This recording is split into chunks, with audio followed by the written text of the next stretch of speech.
चित्रपटाची सुरुवात वेळ सकाळची. सदानंद आचार्य यांचं घर. घरात सगळं अस्ताव्यस्त पसरलेलं सामान, नाश्त्याच्या प्लेट्सही तशाच पडलेल्या. मिनी म्हणजे सौदामिनी आचार्य कपाटावरून बॅग काढते. तिला इंडियन इन्स्टिट्यूट ऑफ सोशल सायन्सेसचं लेटर सापडतं, पण आता त्याचा काय उपयोग. ती सगळी पुस्तकं घेऊन बॅगेत भरते. तेवढ्यात बेल वाजते. दारात कामवालीची मुलगी असते. ती सांगते, आमच्या झोपड्या पाडायला अतिक्रमणाची माणसं आली आहेत, 2 दिवस आई येणार नाही.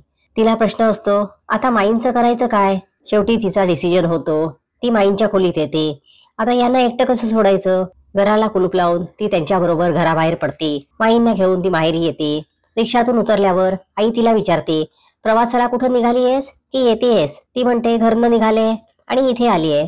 एवढं उत्तर देऊन ती आत निघून जाते. घरच्यांच्या चेहऱ्यावर प्रश्नचिन्ह असतं. ती आई बाबांबरोबर बसलेली असताना आई म्हणते, उगाच घाई नको, जाऊ दे 2 दिवस मग बघू. वडील विचारतात, डेबिट कार्ड आणलंयस का, चेकबुक आहे का, बँकेतून पैसे काढायचे असतील तर अकाउंट नंबर तरी माहिती आहे का तुला, नेट बँकिंग करतेस की नाही. आप्पांची प्रश्नांची सरबत्ती चालू असते. ती नाही म्हणते. आप्पा म्हणतात, तुम्ही स्वतःला शिकलेल्या मुली म्हणता, तुमचे आर्थिक व्यवहार नवऱ्याच्या हाती कसे काय सोपवता. जावई बाबूंचा फोन आला की मग काय सांगायचं ते विचारतात. ती म्हणते, मी नाहीये म्हणून सांगा, नाही तर आईला बोलायला द्या, तिला फारच पुळका आहे त्याचा. आई म्हणते, माझ्याशी का वाकडं बोलतेस, आम्ही सुचवला पण तुलाही पसंत होताच ना तो. कायमचं दूर राहायचे निर्णय एका रात्रीच का घ्यायचे असतात, त्यांची बाजू नको का ऐकून घ्यायला.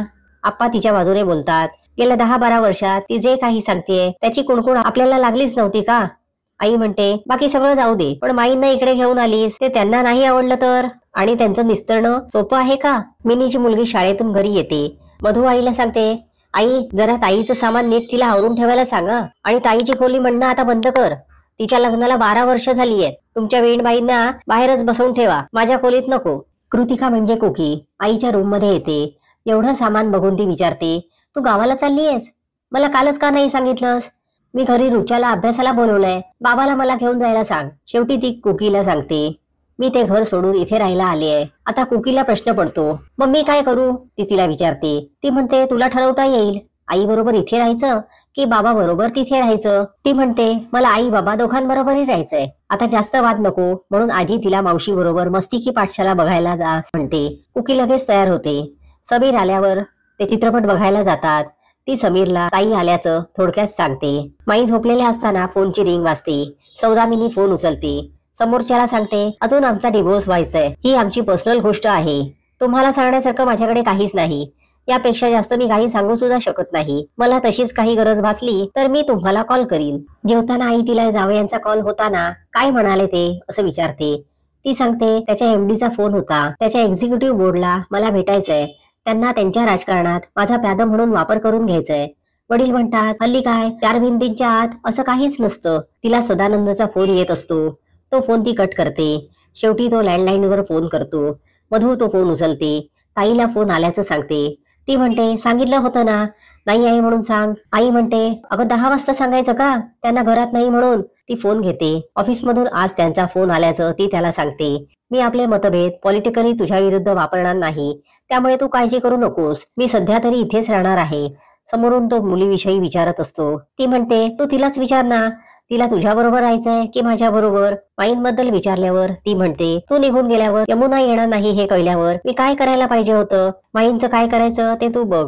आई मुलींचे संवाद चाललेले असतात. आई तिला उद्या ताई मावशी येणार आहे सांगते. ती म्हणते, कुठे कसं तिच्या कानावर सगळ्या बातम्या पोचतात कुणास ठाऊक. मधू म्हणते, ती एवढं गॉसिप करते तर तू तिला बोलूच का देते. तिच्या त्या बिन शिकलेल्या सुनेचे, पोस्टातल्या तिच्या मुलाचे आणि फेलोशिप मिळवून शिकलेल्या तुझ्या मुलांचे प्रश्न किती वेगळे आहेत. आई म्हणते की मधू समीर बरोबर इकडे तिकडे भटकत बसते आणि आमचं तसं नाही, आमचं तसं नाही म्हणते. मग काय, लोक बोलणारच, म्हणजेच ताई मावशी बोलणारच ना ती. मधू म्हणते, मग तिला बोलू देत. ती निघून गेल्यावर आई मिनीला सांगते, समीर सप्टेंबरमध्ये अमेरिकेला चाललाय, त्याची कंपनी त्याला पाठवतेय. मधू तिथल्या कुठल्या तरी युनिव्हर्सिटीत अर्ज करणार आहे. मधूचं मीडिया प्रोफेशन असतं. तिला रात्रीचा कॉल येतो. ती आईला म्हणते, त्या प्रोड्युसरला हिडन कॅमेराने रेव पार्टी पकडायची आहे. आई विचारते, आत्ता. ती म्हणते, मीडिया प्रोफेशनला कसली वेळ आणि कसली अवेळ, I know how to protect my self. आप्पा तिला विचारतात, हे पेल्यातलं वादळ आहे का की खरंच घरी परत जायचं नाहीये. ती म्हणते, मला आता हे ह्युमिलेशन सोसत नाही. आप्पा म्हणतात, तुम्ही मुलांचा विचार कसा नाही करत, त्यांनी काय करायचं. तुमचे निर्णय जर तुम्ही घेतले तर ते निभावायची ताकद सुद्धा नको का. त्यावेळी तुला सुरेशपेक्षा सदानंद स्मार्ट वाटला. कुठल्या मुहूर्तावर सुरेश सदानंदला आपल्या घरी घेऊन आला काय माहित. मागे बघताना सगळे म्हणणार की माझीच चूक होती, पण तेव्हा त्याच्या प्रोफेशनवर, त्याच्या पर्सनॅलिटीवर सगळेच खुश होते. जरा बदल करावासा वाटला तर निर्णय घ्यायला ताकद नको का, ती आप्पांना विचारते. आप्पा म्हणतात, हीच ताकद टिकवायला वापरा ना. स्टॅबिलिटी यायची तरी कुठल्या वयात तुम्हाला. रात्री तिला सुरेशचा फोन येतो. ती त्याला म्हणते, एवढं चिंता करण्यासारखं काहीच नाहीये. त्याने तुला फोन केला असणार म्हणून तू घाईघाईने उद्या यायचं ठरवलंयस. ये मग आपण उद्या सविस्तर बोलू, ती त्याला म्हणते. आप्पा तिघींची व्यवस्था या खोलीत करायचं म्हणतात. आई तिच्या जवळ येते. मायेनं हात फिरवून म्हणते, उगीच कशाला ताणायचं, भांडण होत नाहीत का, म्हणून घर मोडून थोडंच टाकायचं. मी बोलते जावई बापूंशी, चांगली नोकरी आहे, 4 चौघात मान सन्मान आहे, रुपा कोणालाही कमी नाही, मग कशाला कानगुंड व्हायचं. तेवढ्यात आप्पा विचारतात, प्रॉपर्टी टॅक्स भरायचा शेवटचा दिवस होता, भरलाय का तो. ती म्हणते, कोण जाणे, भरला असेल, सीए आहे तो आप्पा. परत ती त्यांना विचारते, आप्पा मला माझं स्वतःचं असं घर नाहीच का. ते म्हणतात, असं का म्हणतेस, हे घर आपलं वाटल्याशिवाय का आलीस तू इथं. तुमचा आत्ताचा फ्लॅट घेतला तेव्हा तूच नको म्हणाली होतीस दोघांचं नाव लावायला. भावना आणि व्यवहार वेगळे ठेवावेच लागतात. हल्लीच्या काळात आपलं असं काही नाही. पुढच्या काळात आपलं घर ही कल्पनाच बदलणार आहे. जेव्हा जिथे आहोत ते आपलं घर म्हणायचं. वडिलोपार्जित असं काही नाही. आप्पांना त्यांचा भूतकाळ आठवतो. आप्पांचे वडील नुकतेच वारलेले असतात. त्यांच्या आईने पत्राद्वारे त्यांचा वाटा दिराकडे मागितलेला असतो. ती म्हणते, 10व्याला कोणी नाही, 14व्याला कोणी नाही, त्यातच कळलं मला पुढे काय वाढून ठेवलंय ते. तो म्हणतो, आमच्या अडचणी तुम्हाला कशा कळायच्या, सरकारने विधवेच्या नावाने किती हक्क ठेवलाय माहित आहे का तुम्हाला. तो बायकोला हाक मारून म्हणतो, वहिनींची हुशारी बघ, नाहीतर तू मेंगळी. त्या वाटा मागायला आल्यात, चिमूटभर धान्य नाही मिळणार घरातलं. 2 वेळच्या जेवणाला आणि लुगड्याला कोणी नाही म्हणत नाही. आप्पाला पुण्याला नेला म्हणजे तो काय कलेक्टर की शाळा मास्तर होईल असं वाटतंय तुम्हाला. ती म्हणते, आमचं आम्ही बघू, आम्ही दोघं आमच्या हक्काच्या घरी तरी राहू, पण इथं तुम्हाला फुकटची मोलकरीण हवी आहे आणि राबायला गडी. तो चेकाळून म्हणतो, इतकं बोलताय ना तर घरचं धान्य न घेता हे सगळं करून दाखवा. ती चॅलेंज स्वीकारते. रात्री ती आप्पाला उठवते. त्याच्याकडे थोडे पैसे देत त्याला म्हणते, मी पुण्याला स्वयंपाकाचं काम बघायला जातेय, मग तुला बोलवेन, तोपर्यंत तू इथंच राहा. हे घर तुझ्या वाडवडिलांचं आहे, तुझ्या काकाचं स्व कष्टार्जित नाही. कोणी बोललं तर गप्प बसायचं, शिळं पाकं दिलं तर निमूटपणे खायचं. चिकाटी धरली तर शिक्षण आणि स्वातंत्र्य दोन्ही मिळेल. आपण दुसरा सीन पाहतो. आप्पा आईकडे पुण्याला आलेला असतो. तिचे साहेब तिला म्हणतात, तुम्हाला जर पुणे सोडायचं नसेल तर तुम्हाला दुसरी खोली बघावी लागेल, पण आप्पाचं शिक्षण बंद पडता कामा नये. आमचे एक सिनियर क्लार्क आहेत, त्यांच्या वाड्यात एक खोली आहे, तुम्ही तिथे राहू शकता, भाडंही कमी आहे. भाडेपावती मी आप्पाच्या नावे करायला सांगितली आहे. आई म्हणते, भाडेपावती त्याच्या नावे कशाला, लहान आहे तो अजून. साहेब म्हणतात, भाडेपावती बाईच्या नावाने करणं जरा विचित्र दिसतं. आप्पाच्या हाती व्यवहार आल्यावर तुम्ही निवांतपणे स्वयंपाक करू शकता. व्यवहार आप्पाला आतापासूनच शिकू देत की, काळजी कसली करताय. तिचा त्यांना एकच प्रश्न असतो, मग हा व्यवहार मी कधी शिकणार. ऑफिस मधून बाहेर पडताना आप्पा तिला विचारतो, आई खोली तुझ्या नावावर असली काय की माझ्या नावावर असली काय, काय फरक पडतो. ती त्याला म्हणते, होय रे, पण मी मोठी आहे ना आणि घर चालवते की नाही. आप्पा भूतकाळातून बाहेर येतात. मिनीला म्हणतात, पुढे आयएस झाल्यावर क्वार्टर्स मध्ये राहायला गेलो, पण ती मात्र इथे सुखानं राहिली. मिनी म्हणते, आजी सुखात राहिली खरी, पण तिच्या नावावर कधीच कुठलंच घर नव्हतं. रात्री मधू रेव पार्टीचा पर्दाफाश करायला जाते. तिथे पोलिसांची रेड पडते. सगळ्यांचे फोन ताब्यात घेतले जातात. पोलिसांना त्यांनी केलेलं सगळं शूट दाखवतात. इन्स्पेक्टर तिच्याकडे बघून म्हणतात, बाई हे सगळं धोक्याचं आहे हा, एवढं मात्र लक्षात ठेवा. मिनीला मात्र रात्री झोप येत नसते ना तिच्या आई आप्पांना. आप्पा आईकडे येतात. ती म्हणते, मिनी काही कोणावर अवलंबून नाही, तरी यांचं कुठं बिनसलं तेच कळत नाही. नातं तुटून येणाऱ्या जखमा ओरखडे किती दुःख निर्माण करतील, म्हणून ते टळावं असं वाटतंय मला. आप्पा तिला म्हणतात, कुणाचं आयुष्य नाकासमोर रेग मारल्यासारखं जातं. त्या समजूतदार आहेत, त्यांना फेस करू दे की त्यांचं आयुष्य, त्यांना योग्य मार्ग सापडेलच. आई म्हणते, आपण त्यांना पाठीशी घालायचं नाही, त्यांची चूक त्यांनाच उमगेल. आता आईला म्हणजेच विमलेला तिचा भूतकाळ आठवतो. श्रीमंतांच्या घरची मुलगी आप्पाला केलेली असते. विमलेला वेगळं राहायचं असतं. ती घरी सांगते, सारखी आईंची कटकट. वडील विचारतात, आप्पासाहेबांच्या वागण्यात काही खोट आहे का, कलेक्टरची बायको म्हणून मिरवतेस की. स्वतंत्र विचार बोलायचे असतील तर बाईनं आधी मिळवती व्हायला हवं. सणासुदीला माहेरी येणं वेगळं, पण सासरी भांडण तंटा करून माहेरी येणं म्हणजे सगळ्यांना मानाखाली घालायला लावणं. जुळवून घेता आलं पाहिजे. आई पण तिला समजावते, बाईच्या जातीला सोसावं लागतं. तुझ्या ताईला खेड्यात दिलीये, पण कधी माहेरी येऊन तक्रार केली का तिनं. उद्या या घरात सून आली तर तुला रावणार आहे का इथे. मधू रात्री घरी येते. मिनी तिला विचारते, आर यू ड्रंक? वास येतोय म्हणून विचारलं. ती वैतागून म्हणते, तो सोडायला आला होता ना तो कॅमेरामन. आम्ही असाइनमेंटवर होतो. तुझ्या डोळ्यात प्रश्नचिन्ह आहे, सो प्लीज. सकाळी मुंबईवरून सुरेश आलेला असतो. त्यात सकाळची आवराआवरीची धावपळ. आई माईंचे कपडे मधूच्या रूम मध्ये आणते. मधू वैतागून आईला म्हणते, सकाळ सकाळी हा गंध दरवळणार आहे का आता घरात? आई तिला म्हणते, नंतर कपडे मशीन मधनं वेगळे काढता येतील. आम्ही म्हातारे झाल्यावर काय कराल का तुम्ही? मधू म्हणते, तेव्हाच तेव्हा बघू. मिनी तिथे येऊन म्हणते, मी रबर टाकायला पाहिजे होता, सॉरी. मधू मिनीलाच म्हणते, हे सारखं सॉरी म्हणायचं आधी बंद कर. मी कुकीला वर्कशॉप वरून आणेन. नाहीच जमलं तर तुला फोन करून कळवेन. आणि नंदादादांनी मुद्दाम भेटायचा प्रयत्न केला तर काय करायचं? याचं उत्तर मात्र मिनीकडे नसतं. माईंना घरी आणल्यामुळे त्यांची कामं मिनीला करावी लागतात. सुरेश माईंशी बोलायला येतो, पण त्यांना काहीच आठवत नसतं. त्याची ओळख तो सांगतो, सुरेश मसूरकर, नंदाचा मित्र. त्यांना गाणं म्हणून दाखवतो. शेवटी त्यांना त्याचं नाव आठवतं. ती सुरेश बरोबर जेवायला बाहेर पडते. बाहेरून आलेल्या आई आपांशी सुरेश बोलतो. आई तेवढ्याच सांगते, आता तूच काय ते समजाव या दोघांना. गाडीत तो तिला विचारतो, तुला काय करावंसं वाटतंय? ती म्हणते, अदृश्य होऊन गप्प बसावंसं वाटतंय. ट्रॅव्हल एजन्सीत जायचंय. बँगलोरला कॉन्फरन्ससाठी जाणार होते. ते रिझर्वेशन कॅन्सल करायचंय. ते ट्रॅव्हलच्या ऑफिसमध्ये जातात. तेवढ्यात इथे गाडी टो होते. ते त्यांच्या मागे जातात.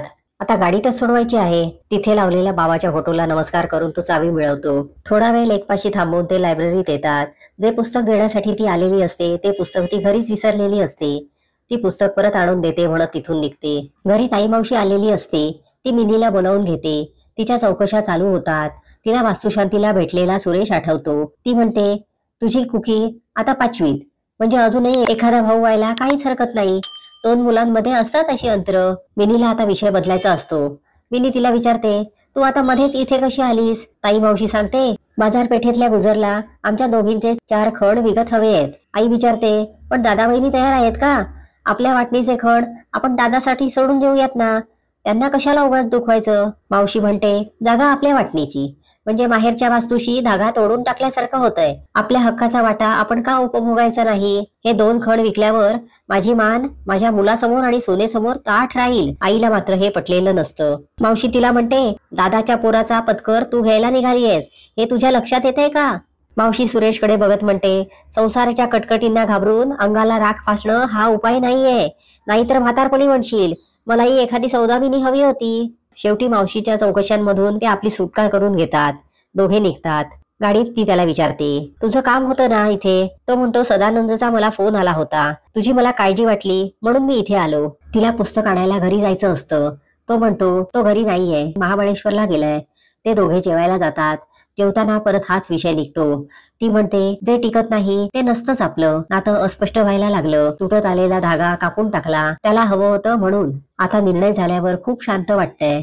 तो विचारतो, माईंचं काय करणार आहेस? ती म्हणते, कुकी आणि माई, मी जिथे जिथे जाईन तिथे तिथे हे बॅगेज माझ्या बरोबरच असणार आहे. तो विचारतो, पण ही जबाबदारी त्याचीही आहे ना? ती म्हणते, जबाबदारीचं असंच असतं, ज्याला जी वाटते त्याचीच ती असते. ती त्यालाच विचारते, नाही तर तू का आला असतास इथे? त्याच्या चेहऱ्यावर हलकंसं स्माईल येतं. तो म्हणाला, आणि त्या गेल्या तर जाऊ दे त्यांना, तसंही ते घर त्यांचंही आहे. गावातला वाडा विकून जे पैसे आले ते घातलेत तिथे. ती त्याला सांगते. दोघे घरी येतात. सदानंदने लॉक चेंज केलेलं असतं. सुरेश चावीवाल्याला घेऊन येतो. ती दार उघडते. घरात पसारा असतो. ती त्याला म्हणते, माझं माझ्या घरावर खूप प्रेम आहे. मला काय हवं होतं? स्पष्ट संवाद, विश्वास. तो तिला सांगतो, तो कोणावर प्रेमबिम करूच शकत नाही. तिला आता हे सगळं असह्य झालेलं असतं. पुण्यात आल्यावर काही काम आहे म्हणत सुरेश निघतो. ती घरातला पसारा आवरते. हवं असलेलं पुस्तक घेते. सामान गोळा करते. लेटरला रिप्लाय देते. बिल्स लावून ठेवते. दारावर सुरेशसाठी नोट लिहून ठेवते. रस्त्यात तिला अमेरिकेवरून आलेली तिची मैत्रीण दिसते. दोघी कॉफी प्यायला जातात. दोघींच्या बोलण्यातून मिनीला कळतं, ती फक्त एक हाऊसवाईफ आहे. पहिल्यांदा भांडणं व्हायची, पण आता ऍडजस्ट झालीये, ती म्हणते. मिनी विचारते, मग तू सोडून का देत नाहीस? ती म्हणते, सिंगल वुमनचं स्टेटस खूप डिफिकल्ट असतं अमेरिकेत, आणि जाऊ कुठे नंतर?